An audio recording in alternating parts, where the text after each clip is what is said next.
Hello, good morning. I am Emmanuel Gensi Pinili, and today I will show you my 3D representation of an oceanic basin, which I built in Minecraft. So first, let us define what is an oceanic basin. Oceanic basin is the land surface under an ocean that includes the various topography below the water. We can think of it as a large bowl that holds ocean water. Speaking of topography, I will show you the unique structures underwater which are part of our ocean basin. But first, let me show you the main parts of an ocean basin. This part is what we call the asthenosphere. It is a part of the upper mantle located below the crust that flows like molten plastic. This part is what we call the oceanic crust. It is similar to continental crust. The only difference is that oceanic crust is under the ocean. On the other hand, this part is what we call the continental crust. It is the outermost layer of the Earth's lithosphere that makes up the planet's continents. The continental crust is formed near subduction zones. Here, as you can see, this is what we call a subduction zone. Subduction zones is a collision between two of Earth's tectonic plates. As we can see, the oceanic plate collides with the continental plate, which is what we call a convergent plate boundary. As the two plates collide, the oceanic plate subducts, and the continental plate ascends, which creates mountains, or continental land masses. Some may ask, why does the oceanic crust subduct? Why not the continental crust? The answer is that the oceanic crust is naturally denser than the continental crust, making the oceanic crust subduct instead of the continental crust. As the oceanic crust subducts, it is converted into magma, and the heat from the magma will build pressure, which will find cracks and erupt. This process is what we call a volcanic eruption, and this is how volcanoes are formed. So, do you ever wonder what makes tectonic plates move? This is all because of the heat rising up from molten materials. This is a part of a process we call convection. Convection is a movement in a gas or liquid in which the warmer parts move up and the cooler parts move down. As convection occurs below the Earth's surface, magma rises up to create an ocean ridge, and the deep crack at the center of the ridge is called a rift valley.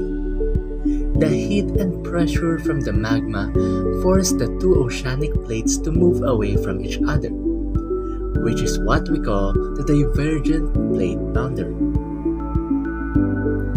This is how new oceanic crust is formed. When magma rises up, it cools and crystallizes, forming igneous rocks which diverge because of the rising molten material, and subduct because of the collision from the convergent plate boundary, and are recycled back into the mantle. This process is what we call seafloor spreading, which is introduced by Harry Hammond Hess. So now that we know what the main parts and processes, let's take a deep dive into the ocean and observe the unique structures produced by those different processes. First on our list is the submarine volcano. Volcanoes may also form away from plate boundaries at hotspots. Hotspots are locations where magma rises up through a crack across and reaches the surface. Initially, this forms underwater volcanoes, which are what we call submarine volcanoes.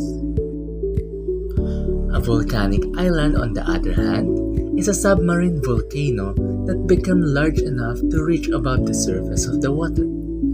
Due to plate movements, volcanic islands may be removed from their hotspot taking away their ability to erupt magma. This is when seamounts are formed. Over time, seamount tops are eroded away, and this erosion forms a new structure with an appearance of a flat seamount, which we call a guyot. While this long deep cut is what we call a trench. It is formed by two plates colliding in a subduction zone. Below the trench is composed of a thick layers of sediments. These sediments is used as an evidence to prove seafloor spreading. How? Because the scientists noticed that from the mid-ocean ridge, the sediments become older and becomes thicker. Going back, this structure near the trench is what we call abyssal hills. It is formed by the stretching separation process of divergent boundaries. And this is what we call the abyssal plain. It is an underwater plain on the deep ocean floor. This, on the other hand, is what we call continental slope, which is simply a slope between the outer edge of the continental shelf and the deep ocean floor. Going back to the other side, this is what we call a submarine canyon. It is a narrow, steep-sided valley that cut into a continental slope that is formed by repeated erosion. Deep sea fans, on the other hand, are fan or delta-shaped sedimentary deposits found along the base of the continental slope, which is formed by sediments carried by density currents. Alright, perhaps we stayed too long underwater. It is now time to go up and answer some guide questions. First, what do you think causes the seafloor to spread? For me, I think the process of convection occurring beneath the Earth's surface causes the seafloor to spread, since it makes the molten magma rise up, pushing two oceanic plates apart and creating a new one with its crystallized magma.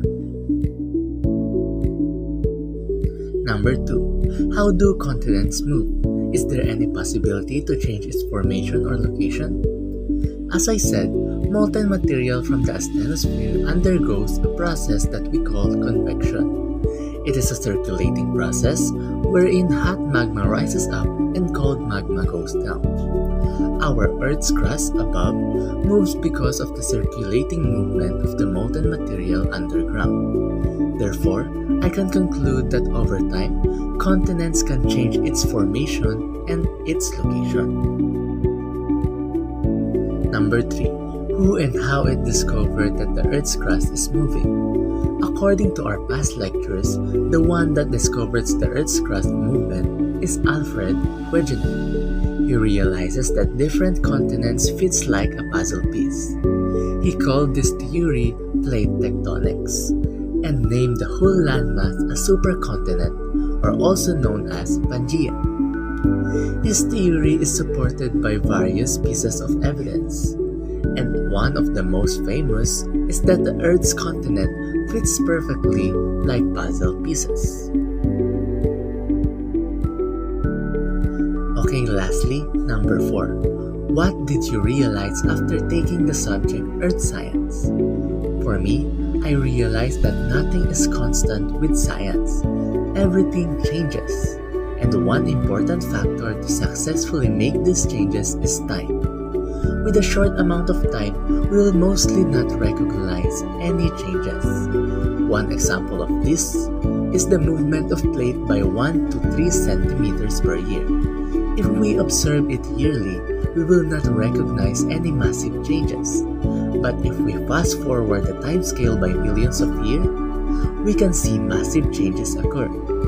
One of it is the formation of our continents in our present time.